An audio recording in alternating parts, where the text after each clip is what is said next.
बाबासाहेबांचे वारसदार म्हणून कितीही भावनिक होऊन यांना मतदान केलं तर या मताचा फायदा हा थेट BJPला होतो।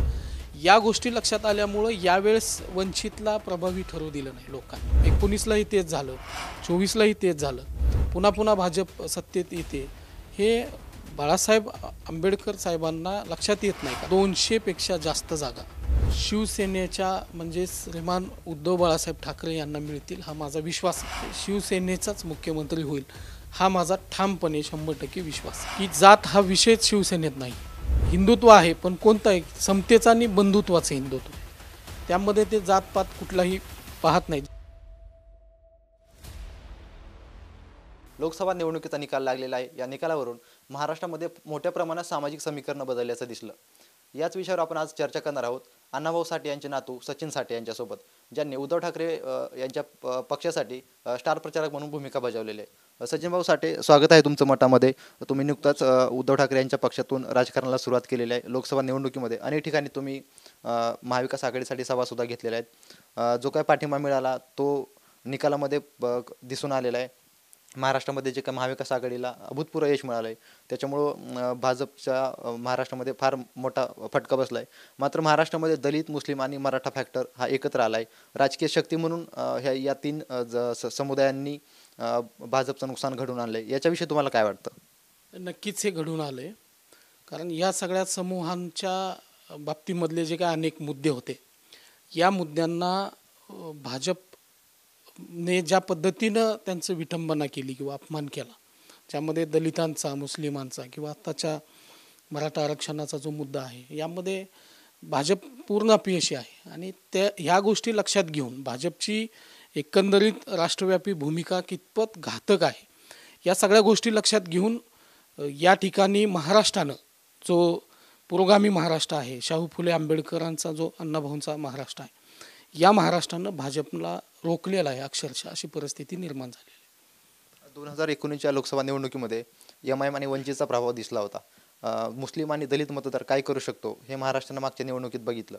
मात्र हाच मतदार आता यंदा महाविकास आघाडीकडे वळला आहे आणि वंचित बहुजन आघाडीचा जो समीकरण आहे ते कुठेतरी 2019च्या तुलनेत इतकं प्रभावी ठरलेलं नाही आहे। तर तुम्हाला काय वाटतं, वंचित बहुजन आघाडी सोबत आली असती तर आणखी फायदा झाला असता का? आणि प्रकाश आंबेडकरांची जी भूमिका आहे ती भाजपला पूरक आहे का? आणि ती जर असेल तर तुम्ही त्यांना काय आवाहन करणार?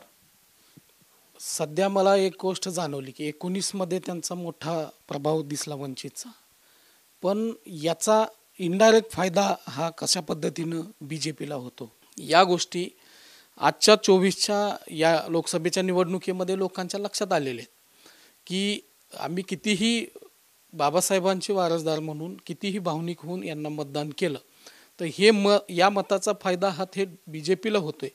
या गोष्टी लक्षात आल्यामुळे यावेळेस वंचितला प्रभावी ठरवू दिलं नाही लोकांनी। म्हणजे जे काही आंबेडकरी विचारवंत होते, माझे खूप काही मित्र आहेत, काही मार्गदर्शक आहेत आणि त्यांच्याशी माझी या विषयावर नेहमी चर्चा होते, तर त्यांनी सांगितलं की यावेळेला बाळासाहेबांची भूमिका ही सध्या महाविकास आघाडीच्या सोबतची असायला पाहिजे होती। किमान 1, 2, 3 खासदार तरी या लोकसभेत आजच्या वंचितच्या असते असं सगळ्यांचं मत आहे आणि त्यांनी ते केलं नाही। का करत नाहीत? 19लाही तेच झालं, 24लाही तेच झालं, पुन्हा पुन्हा भाजप सत्तेत येते हे बाळासाहेब आंबेडकर साहेबांना लक्षात येत नाही का? असं लोकांच्या मध्ये चर्चा आहे, ती मी ऐकलेली। आणि म्हणून आम्हालाही ते वाटतं की असं का होतंय की ही भूमिका बाळासाहेबांनी घ्यायला पाहिजे आणि संविधान विरोधी जो भाजपा आहे त्यांना रोखलं पाहिजे, पण त्यांनी ही भूमिका न घेतल्यामुळं या ठिकाणी मोठा फटका त्यांनाही बसलेला आहे आणि BJPलाही बसलेला आहे। आणि येणाऱ्या काळात सुद्धा बाळासाहेब आंबेडकर ही चांगली भूमिका घेतील असा माझा विश्वास आहे आणि माझं त्यांना विनंती आहे। भाजपकडून दावा केला जातोय की महाविकास आघाडीच्या संविधान बदलणार असल्याच्या चुकीच्या प्रचारामुळे आमचं नुकसान झालं, तर खरंच हा प्रचार चुकीचा वाटतो का? अजिबात नाही। भाजप हे म्हणजे याच्यातून का हरलो याच्यातून हे चुकीचे आणि खोटे मार्ग सांगते। संविधान बदलण्याची त्यांची भूमिका होती। संविधान बदलणे म्हणजे काय की तुम्ही केलेल्या प्रत्येक चुकीतून लोकांच्या लक्षात आलेलं आहे की जसा ईडीचा इतका चुकीच्या पद्धतीचा वापर असेल किंवा या महाराष्ट्रात दीनदलितांच्यावर होत असलेले अन्याय अत्याचार आणि त्या ठिकाणची प्रशासनाची भूमिका, न्यायपालिकेची भूमिका आणि त्याच्यामधला तुमचा हस्तक्षेप, या गोष्टी सांगतो की संविधान तुम्ही बदलायला लागलायत आणि संविधान बदललंच अशी भीती आमच्या मनामध्ये निर्माण झालेली. ज्या संविधानामुळं आम्ही या महाराष्ट्रातले या देशाचे नागरिक सुरक्षित आहोत, तेच बदलण्याचा तुमचा जो डाव होता तो तो तुमच्यावरचा राजकीय आरोप नाही, तर हे वास्तव सत्य आहे. आणि यामुळंच आम्ही आज हे जे बंड तुमच्या विरोधातले आहे लोकांमध्ये, मतदारांमध्ये, हे बंड त्यामुळे उभं राहिलेलं आहे. त्याचा फटका महाराष्ट्रानं तुम्हाला दिला, पण देशामध्ये हळूहळू याची एक स्थिती निर्माण होऊन तुम्हाला या प्रसंगाला भोगावं लागणार आहे. उद्धव ठाकरेंनी अब की बार भाजपा तडीपारचा नारा दिला होता. तुम्ही उद्धव ठाकरेंच्या अनेक उमेदवारांसाठी प्रचार केलेला आहे. तर स्थानिक पातळीवर उद्धव ठाकरेंना कितपत पाठिंबा मिळतोय आणि आगामी विधानसभा निवडणुकीमध्ये किती फायदा होईल तुमच्या पक्षाला? आगामी विधानसभेच्या या निवडणुकांमध्ये महाराष्ट्रातला सर्वात मोठा पक्ष म्हणून 200 पेक्षा जास्त जागा शिवसेनेच्या म्हणजे श्रीमान उद्धव बाळासाहेब ठाकरे यांना मिळतील, हा माझा विश्वास आहे. कारण या लोकसभेमध्ये मी उद्धव साहेबांच्या सभेमध्ये होतो, आदित्य साहेबांच्या सभेमध्ये होतो आणि त्यांच्याबद्दलचं लोकांचं मी प्रेम हे इतर कुठल्याही नेत्याबद्दल बघितलेलं नाही. म्हणजे इतकं लोकप्रिय नेते म्हणून आणि त्यांच्याबद्दलचा जो आदर आणि प्रेम लोकांमध्ये आहे हे मी कुठंच बघितलं नाही. आणि याचा प्रचंड मोठा फायदा हा शिवसेनेमुळं महाराष्ट्रातल्या महाविकास आघाडीला होणार आहे. आणि महाराष्ट्राचं येणाऱ्या विधानसभेचं चित्र हे सत्तेचं चित्र पालटणार आहे आणि महाविकास आघाडीचीच म्हणजे शिवसेनेचाच मुख्यमंत्री होईल, हा माझा ठामपणे 100% विश्वास आहे. निवडणुका येतात जातात, स्वतंत्र होत राहतात. मात्र सामाजिक विकासाच्या मुद्द्यावर सुद्धा आपण बोललं पाहिजे. महाराष्ट्रामध्ये दलित प्रतिनिधित्वाचा मुद्दा आवासून उभा राहिलेला आहे. आजपर्यंत आता सुद्धा महाराष्ट्रामध्ये मातंग समाजाच्या नेतृत्वाचे पोकळी निर्माण झालेले आहे. तर तुम्हाला काय वाटतं, आगामी निवडणुकीमध्ये तुम्ही सुद्धा या प्रतिनिधित्वासाठी निवडणूक लढणार आहात की नाही? नक्कीच यामध्ये ज्यांनी ज्यांनी शिवसेना उद्धव बाळासाहेब ठाकरे यांच्यासोबत गद्दारी केलेली आणि ते निर्लज्जासारखं भाषा वापरतात, बेशर्म असल्यासारखं बोलतात, म्हणजे ज्याच्यामुळं आपण मोठं झालो, ज्यामुळं आपल्याला एवढा मोठा राजकीय जन्म झाला आहे, त्याच राजकीय मायबापाला इतक्या वाईट शब्दामध्ये उलट प्रतिक्रिया देणारी माणसं, निर्लज्ज माणसं आम्ही या सगळ्या प्रक्रियेमध्ये पाहिली. आणि अशा काही लोकांना धडा शिकवण्यासाठी सुद्धा आम्ही या विधानसभेच्या रिंगणामध्ये उतरण्याची आमची तयारी आहे. आणि त्यामुळं आम्ही मिरज हा मतदारसंघ असेल किंवा राज्यामध्ये जे काही मतदारसंघ आहेत या मतदारसंघातल्या त्या लोकांना धडा शिकवण्यासाठी आपण तयारी ठेवलेली आहे आणि माझी तशी मानसिकता पूर्णपणे झालेली आहे. महाराष्ट्रातील अनेक राखीव मतदारसंघातून तुमच्या उमेदवारीची मागणी होते. तर अशा कुठल्या मतदारसंघ आहे जिथं तुम्ही चाचपणी करताय किंवा तिथून लढण्यासाठी तुम्ही इच्छुक आहात? सध्या तरी मी मिरज या ठिकाणी उभं राहण्याच्या मानसिकतेमध्ये आहे. पण तीन पक्षाच्या या सगळ्या घडामोडीमध्ये कशा पद्धतीची वाटाघाटी होते हे मला अजून माहीत नाही. पण माननीय उद्धव बाळासाहेब ठाकरे आणि आदित्य साहेबांसोबतची माझी चर्चा त्या स्वरूपाची झालेली आहे आणि ते मला नक्कीच कुठल्या ना कुठल्या या लढाईमध्ये उतरवतील हा मला विश्वास आहे. आणि त्यांनी जो दिलेला आदेश आहे तो निश्चितपणे मी पूर्ण करेन आणि त्या ठिकाणचा मी विनिंगच कॅन्डिडेट असेल हा विश्वास मला या निमित्तानं वाटतोय. आणि खऱ्या अर्थानं या सगळ्या प्रक्रियेमध्ये या महाराष्ट्राला जिवंत ठेवणारा किंवा या महाराष्ट्राची संस्कृती वाचवणारा आणि विकासाचा एक नवा प्रभाव या महाराष्ट्रामध्ये पुन्हा एकदा नव्यानं घेऊन येणारा पक्ष म्हणून शिवसेनाच आहे आणि त्यामुळं मी या पक्षासोबत जुडलो आहे. लोकसभा निवडणुकीत सांगलीमध्ये शिवसेना उमेदवाराचं डिपॉझिट जप्त झालं. त्याच्यामुळे विधानसभा निवडणुकीत शिवसेना उद्धव बाळासाहेब ठाकरे पक्षाला सांगलीतून तुम्ही विजय मिळवून देणार, याबाबत कितपत शाश्वत आहात?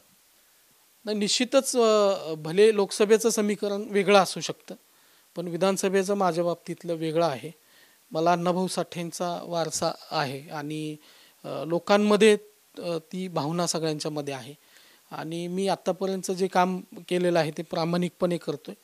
मी नव्या या सगळ्या प्रक्रियेमध्ये राजकारणामध्ये नव्यानं आलेलो आहे आणि एक भूमिका आहे की ज्या पद्धतीनं लोकप्रतिनिधित्व मला जर मिळालं तर मी त्या ठिकाणचं संधीचं सोनं करणारा मी व्यक्ती आहे. पण शेवटी पक्षादेश हा महत्त्वाचा आहे आणि येणाऱ्या काळात लवकरच आपल्याला ते कळून येईल. अण्णाभाऊ साठेंचा नातू येणाऱ्या विधानसभा निवडणुकीनंतर सभागृहात दिसेल अशी अपेक्षा करायची का? हो, नक्कीच. प्रकाश आंबेडकर वारंवार सामाजिक विकासाची लढाई लढण्यासाठी आपण प्रत्येक जातीनिहाय उमेदवार देतोय, प्रत्येक जातीतल्या समाजातल्या नेत्यांना मी उमेदवार देतो असं सांगतात. मात्र प्रकाश आंबेडकरांच्या सोबळ्याच्या नाऱ्यामुळं त्यांच्या पूर्ण महाराष्ट्रामध्ये सगळे उमेदवार पडलेत आणि त्याच्यामुळे दलित प्रतिनिधित्वाची जी काही लढाई आहे त्यांना आतापर्यंत त्याच्यात यश आलेलं नाही. तर तुम्हाला काय वाटतं, शिवसेनेसारख्या हिंदुत्ववादी पक्षात जाऊन तुम्ही दलित प्रतिनिधित्व आणि सामाजिक विकास या मुद्द्यावर चांगलं काम करू शकाल, याच्याबाबत तुम्हाला विश्वास आहे का? नक्कीच मला विश्वास आहे, कारण मी एक गोष्ट पाहिली की जात हा विषयच शिवसेनेत नाही. हिंदुत्व आहे, पण कोणतं आहे? समतेचं आणि बंधुत्वाचं हिंदुत्व आहे. त्यामध्ये ते जातपात कुठलाही पाहत नाही. ज्यावेळेला आमची पहिली बैठक झाली त्याच्यामध्ये त्यांनी सांगितलं की मी जातपात हा विषय घेत नाही, मला फक्त आणि फक्त बंधुत्वाचं हिंदुत्व महाराष्ट्रामध्ये रुजवायचं आहे. जे घाणेरडं हिंदुत्व, जे विषमतेचं, जे माणसाला माणसापासून तोडणारं जे हिंदुत्व BJPनं आणलेलं आहे, हे आपल्याला संपवायचं आणि प्रत्येक व्यक्तीला हिंदू म्हणून पाहणाराचे एक मानसिकता तयार करणारं हिंदुत्व आपल्याला आणायचं आहे. विकासाचं राजकारण आपल्याला करायचं, असं मला त्यांच्या तोंडून ऐकूनच मला ते सगळं समाधानकारक वाटलं. कारण दलित म्हणून ज्यावेळेला राजकारणात येत असतो त्यावेळेला अनेक अशा अडचणी आहेत आमच्या पुढं, असे अनेक कुंपण आहेत. आणि कधीकधी तर असं या राजकारणामध्ये वाटतं की आपण या भानगडीत पडूच नये. म्हणजे इथं दलितांना मोठं करणारा किंवा दलितांना पुढे घेऊन जाणारे हात खूप कमी आहेत. आणि अशा ठिकाणी मला हा एक हात या राजकारणामध्ये पुढे घेऊन जाणारा आशेचा हात मला दिसला, तो उद्धव ठाकरेंचा. आणि त्यामुळं आज जी काही दलितांच्यामध्ये जी काही पोकळी निर्माण झालेली आहे किंवा नेतृत्वांच्या चुकीच्या निर्णयामुळं, चुकीच्या धोरणामुळं जी काही पोकळी निर्माण झालेली आहे ती आम्ही निश्चित भरून काढू. कारण अनुसूचित जातीमध्ये 58 जाती आहेत, 59 जाती आहेत आणि त्याच्यामध्ये मातंग समाज आणि इतर सगळ्या उपेक्षित जाती यासुद्धा तितक्याच आक्रमक आणि प्रगल्भ आहेत. फक्त काही गोष्टींमुळं हा समाज आजपर्यंत मागं होता, पण आजच्या घडीला हा समाज पुढे येऊन काम करण्यासाठी उत्सुक आहे. प्रबोधनकार ठाकरेंचे नातू आणि अण्णाभाऊंचे नातू सध्या एकत्र आल्याचं दिसतंय. तुमचं काय व्हिजन आहे उद्धव ठाकरेंसोबत जाण्याबाबत? त्यावेळची भूमिका माननीय प्रबोधनकार ठाकरे साहेबांची आणि अण्णाभाऊ साठेंची भूमिका एक होती, विचार एक होते आणि मुंबई वाचवणे हे दोघांचा हेतू होता. आज ही तीच परिस्थिती निर्माण झालेली आहे की तुम्ही बघितलं असेल की मुंबईतले सगळे उद्योग एका बाजूला गुजरातच्या दिशेनं जात आहेत, महाराष्ट्रातल्या सगळ्यात मोठ्या कंपन्या गुजरातच्या दिशेनं जात आहेत आणि या परिस्थितीमध्ये मुंबई भलेही त्यांना तोडता येणार नाही, पण मुंबईचं महत्त्व कमी करण्याचा प्रयत्न सुरू आहे असं एक चित्र दिसते. आणि म्हणून माननीय उद्धव साहेबांच्या सोबत राहून अण्णाभाऊंचा तो विचार आणि प्रबोधनकार ठाकरे साहेबांचा तो विचार एकत्रित मिळून लढण्याची आमची आजची मानसिकता आहे. आणि कधीही महाराष्ट्राचं आणि या महाराष्ट्रापासून मुंबई तोडणाऱ्यांचं जे काही यांचं स्वप्न आहे हे आम्ही कधीही पूर्ण होऊ देणार नाही. तर आपण पाहिलंच की हे होते सचिन भाऊ साठे आणि यांनी महाराष्ट्रामध्ये सगळ्यात मोठा पक्ष म्हणून उद्धव बाळासाहेब ठाकरे यांचा पक्ष विधानसभा निवडणुकीत दिसून येईल असा दावा केलेला आहे. कॅमेरामॅन महेश चौगुले यांच्यासह मी ऋषिकेश पाटील, महाराष्ट्र टाइम्स ऑनलाईन, मुंबई.